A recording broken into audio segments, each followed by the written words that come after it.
Et salut à toutes et à tous, on se retrouve aujourd'hui pour le résumé du Tour des Flandres, donc en compagnie de Sébastien. Bonjour à tous. Alors donc on va commencer, je vous explique un peu comment ça va se passer vu que c'est notre premier résumé. Donc on va faire le résumé rapide sur la course avec les choses plus ou moins importantes à retenir. Et en fin de vidéo, on donnera notre avis sur la course. En plus, on y était, on était présent là-bas. Donc voilà, on pourra vous donner notre avis directement.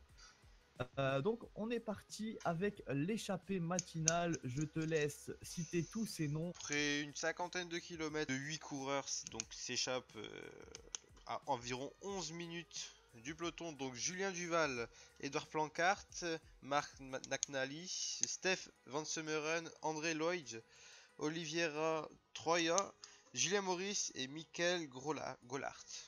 Voilà. Ensuite, sur l'échappée à 92 km de l'arrivée, on a un gros groupe qui rejoint l'échappée. Donc, on va dire les plus ou moins favoris. On a Lucro qui s'est retrouvé dans le groupe, Tom Bonnen, Brian Cocard, Sylvain Chavanel, Van Mark, Matteo Trentin, Philippe Gilbert, Stuyven, Arnaud Desmar, Alexander Christophe pour plus ou moins les gros noms qui se trouvaient du coup à l'avant. Bien sûr, après cette attaque, surtout cette montée en puissance de l'Ethics dans ce mur de Gramont, l'écart entre le peloton, donc Bonnen, et le groupe Sagan aura maximum 1 minute d'avance. Donc à 54 km de l'arrivée, dans le vieux Quarmont, le peloton Sagan était revenu à environ 30 secondes du groupe donc Gilbert, Bonnen, et là, attaque de Gilbert dans le vieux Quarmont, personne n'arrive à le suivre, et c'est à partir de ce moment-là que le Tour des Flandres va se jouer. Juste en même temps, à 53 km de l'arrivée, on a la chute de Van Mark et de Lucro. Van Mark qui sera vraiment bien amoché, à voir comment il pourra se remettre pour Paris-Roubaix. Ensuite, à 35 km de l'arrivée, c'est au tour de Tom Bonnen d'avoir un problème mécanique. Et là, il va les enchaîner avec plusieurs changements de vélo. Donc après, ça a été fini pour lui. Tom Bonnen a été vraiment relégué très très loin du groupe de tête. À 17 km de l'arrivée, un gros fait de course arrive.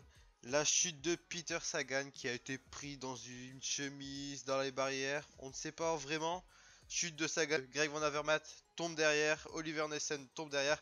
Van Avermaet arrive à se relever 30 secondes plus tard. Mais bon, Sagan et Oliver Nessen perdront énormément de terrain. Donc Sagan et Oliver Nessen savent très bien qu'ils ne reviendront jamais sur Gilbert et que donc leur Tour des Flandres est joué. Donc à voir Sagan la suite sur le Paris-Roubaix pour voir s'il s'est remis de sa chute. J'espère pour lui. Et après donc à l'arrivée, victoire de Philippe Gilbert, 54 km tout seul, on va dire en contre-la-montre à Donf. À la fin, il n'en pouvait plus. Il était HS, on va dire très beau Tour des Flandres, animé. Que demander mieux, Benoît? C'est vrai que c'était vraiment pas mal.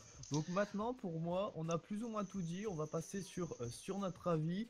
Bah, je te laisse dire ton avis. En plus, on peut raconter un peu parce on était sur les lieux. Donc vas-y, je te laisse raconter. Puis je dirai mon avis juste après les tiennes. Alors déjà pour moi, le Tour des Flandres, c'est un truc à aller voir au moins une fois dans sa vie si vous avez l'occasion d'aller le voir, parce que voir les coureurs 3 fois, si on est bien placé, même voir les dames, c'est quand même aussi quelque chose à voir.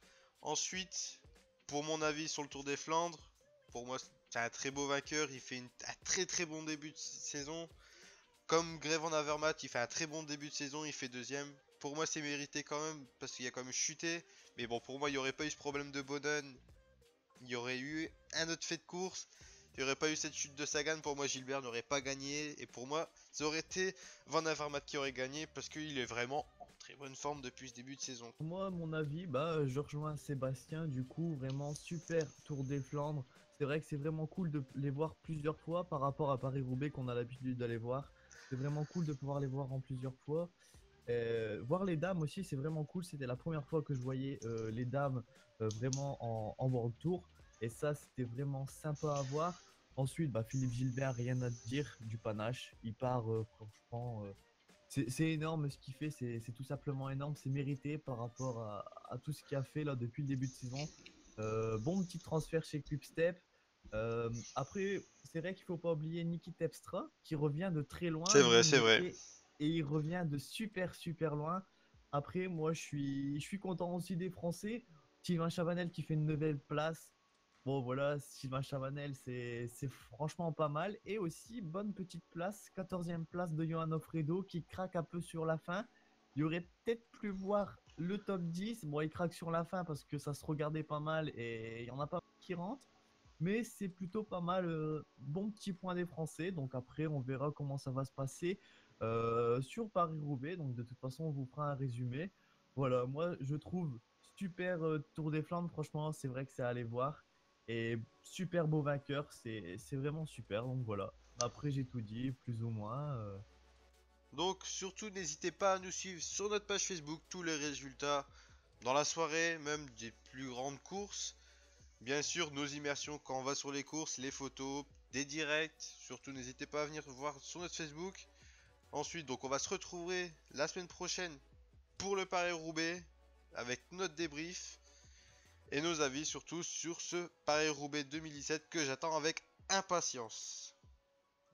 Donc je vous dis une bonne soirée et maintenant je laisse la parole à Benoît. Donc voilà, après là c'est vraiment notre première vidéo qu'on a fait sur ce sujet. Donc là je pense que ça va être un peu plus long que prévu, mais c'est pas grave. N'hésitez pas à nous dire ce que vous en pensez, on essaiera de s'améliorer par la suite. Surtout pour toi Seb, c'est la première fois vraiment que tu commentes plus ou moins une vidéo. Ouais, Moi au final j'ai un peu plus l'habitude et ça me fait un peu moins drôle, mais c'est vrai que c'est pas pareil de voilà, parler du cyclisme de tout ça. J'espère que ça vous aura plu. Dites-nous dans les commentaires ce que vous en avez pensé. Voilà, suivez-nous sur les réseaux sociaux. On met le maximum de courses, le maximum de résultats. Pas toutes les courses parce qu'il y en a énormément quand on regarde, mais vraiment les plus gros résultats, on les mettra. Et on essayera aussi de faire des résumés de temps en temps. Voilà, sur les grosses courses. Donc voilà, j'espère que ça vous aura plu. Sur ce, on va vous laisser. Bonne soirée ou bonne journée. Allez, salut tout le monde. ciao tout le monde.